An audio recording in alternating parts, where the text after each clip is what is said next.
Bonjour à tous, c'est Séverine, bienvenue sur Trouver la paix et la joie, c'est le carême.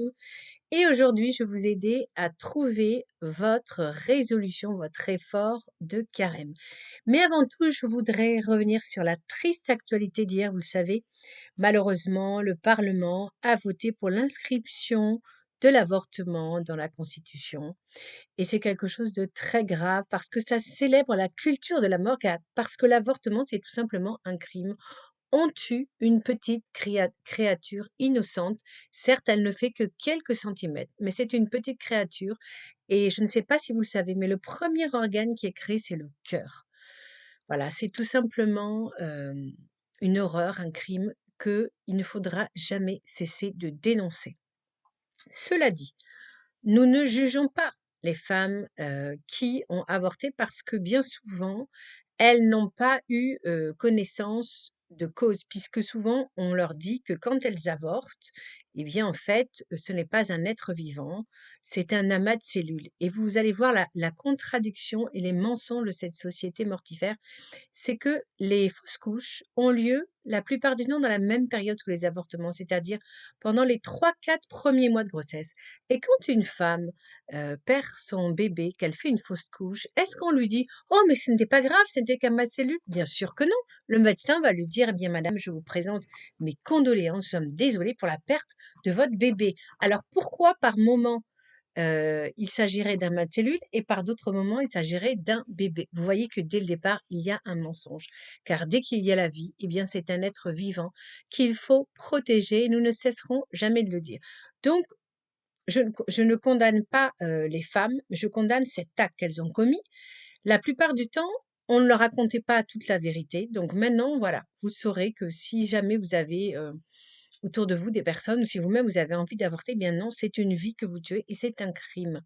Voilà. Alors s'il y a des personnes qui m'écoutent et qui ont avorté, eh bien, sachez que vous pouvez aller tout déposer dans le sacrement de réconciliation et vous serez pardonné, car Jésus est là pour nous sauver, il n'est pas là pour nous condamner.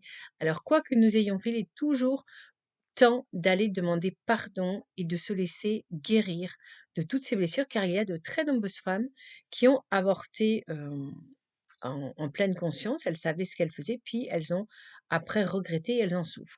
Voilà, donc Dieu n'est pas là pour juger, il est là, le jugement, ça sera à la fin du monde, il est là, et puis quand nous mourrons, voilà, tant que nous sommes vivants, nous pouvons demander pardon pour nos péchés.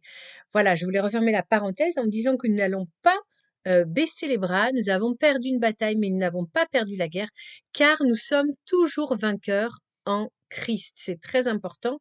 Jésus a vaincu le mal sur la croix, c'est-à-dire que à la fin, de toute façon, nous sommes vainqueurs.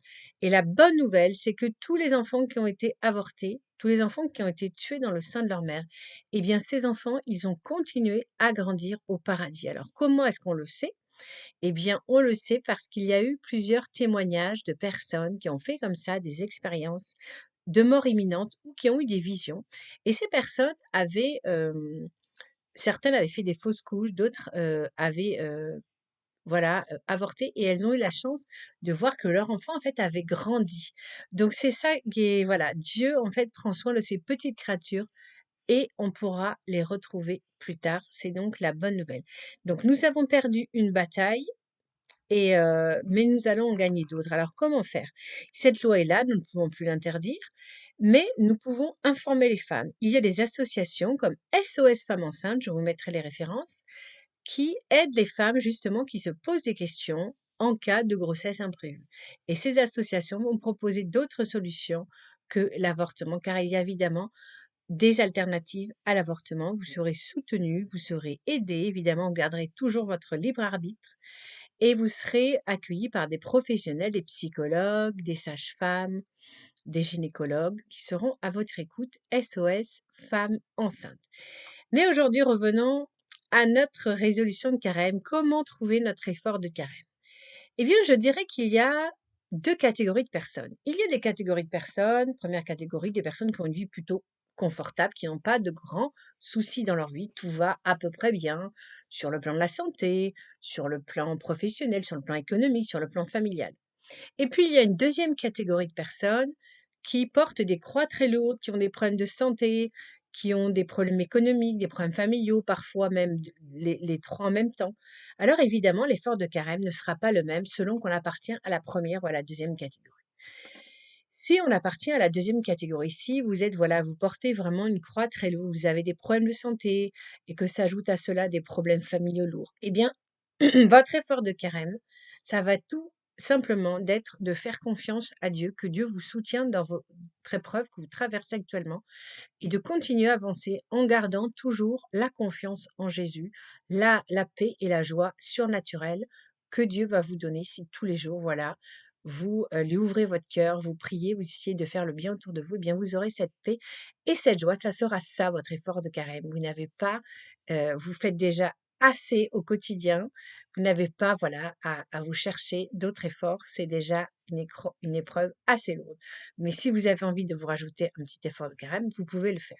Quant à ceux qui ont une vie confortable, eh bien justement, le carême va être l'occasion de ne pas avoir peur de perdre son petit confort et voilà, d'être un petit peu ambitieux et de se dire, eh bien moi, je vais travailler dans les trois domaines. Je vais faire à la fois l'aumône, donc pourquoi pas décider que votre effort de carême, vous allez donner comme ça pendant un an par prélèvement automatique tous les mois, une association. Ça pourrait être vraiment un effort de carême significatif.